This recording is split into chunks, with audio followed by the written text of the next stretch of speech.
Et salut! Ce matin, j'aimerais vous parler de la transparence. Je ne suis pas transparent. Fin de la vidéo. Je plaisante. Je voudrais vous parler de la transparence au sein de l'entreprise. Je pense que c'est un sujet qui est relativement vaste et qui est interprétable de différentes manières. J'ai ma voix de Buzz l'éclair ce matin.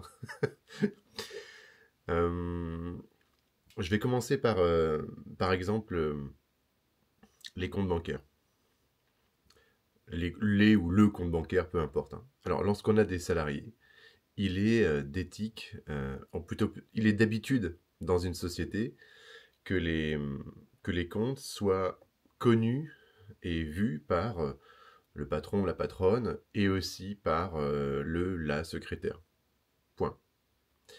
Les salariés n'ont pas accès aux comptes. Les salariés ne savent pas quel est l'argent qui est dispo ou qui n'est pas dispo sur tel ou tel compte. Et pourquoi?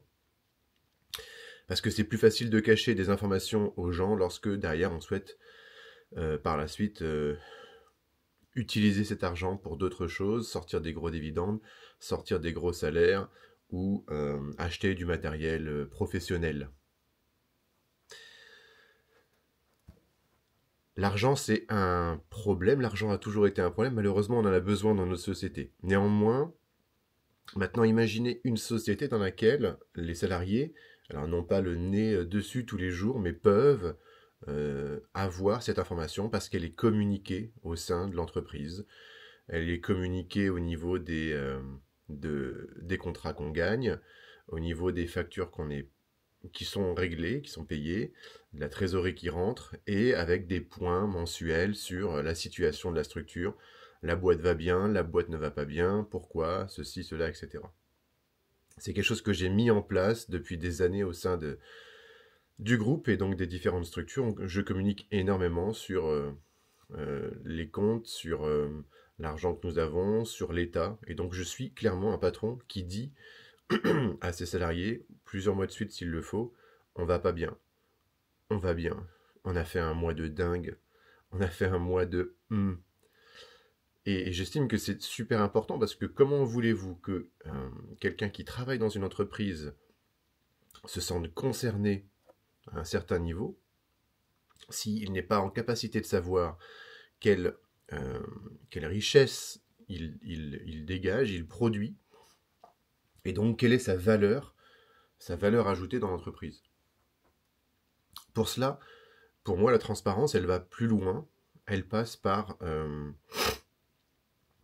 la fameuse transparence des salaires. Qui gagne combien dans la société? Ça, c'est un point aussi délicat parce qu'il peut y avoir des jaloux, il peut y avoir des mécontentements, il peut. C'est quelque chose qui est connu aussi ici. Les salaires, les grilles de salaire, euh, qui a quoi, qui est payé combien. C'est quelque chose sur lequel je communique aussi. Soit si on me pose la question, soit si je dois établir des grilles d'évaluation, par exemple, ou lors d'entretien. Qu'est-ce qu'on peut avoir d'autre comme transparence dans une entreprise idéale? Parce qu'on vient de rattacher deux sujets au niveau de l'argent. On a un sujet au niveau de la santé de l'entreprise. Et bien après, il y a tout le reste en fait.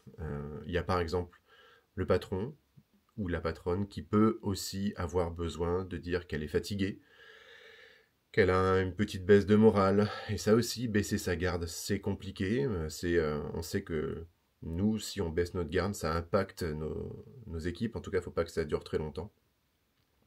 Eh bien, tous ces points de transparence, je les applique depuis plusieurs années. Ça a été un grand pas, un peu une flip aussi à mettre en place, hein, parce qu'on se dit, à partir du moment où on donne tout, alors on s'imagine tout un tas de scénarios qui sont tous farfelus, et non, peut-être que certains peuvent se réaliser.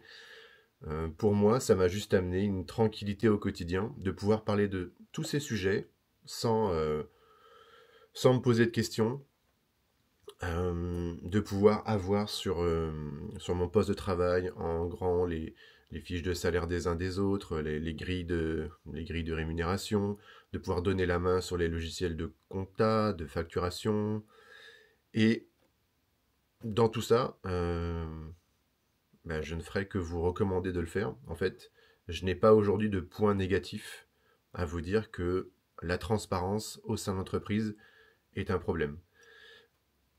Et ça va plus loin parce que du coup, je vais pas dire que j'en ai pas, mais j'ai très très peu de messes basses ou de choses qui sont cachées au sein de l'entreprise. Il y a plein de sujets de discussion, on peut discuter d'un peu de tout et de rien.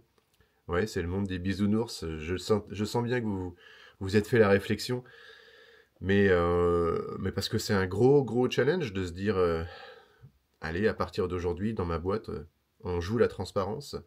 Et n'attendez pas à un retour dans les 2 jours qui suivent. Je vous le dis, ça fait des années que j'y suis, que je m'y entraîne. C'est du travail, c'est des concessions au début, c'est des choses bizarres, hein, de peut-être de dire, tiens, regarde, sur les comptes, il y a 30 000. Et dans ta tête, de se dire, j'espère qu'elle va pas me demander une augmentation. Ça marche pas comme ça. Au contraire, si les gens savent que l'entreprise va bien, si les gens savent ce qu'ils produisent, ce que les autres produisent, ce que les autres gagnent, ce qu'ils gagnent, et que vous respectez l'équité, il y a un équilibre qui se met en place et les gens d'eux-mêmes savent ce qu'ils peuvent et ne peuvent pas demander. Voilà la transparence au sein de l'entreprise. Petit café et à plus.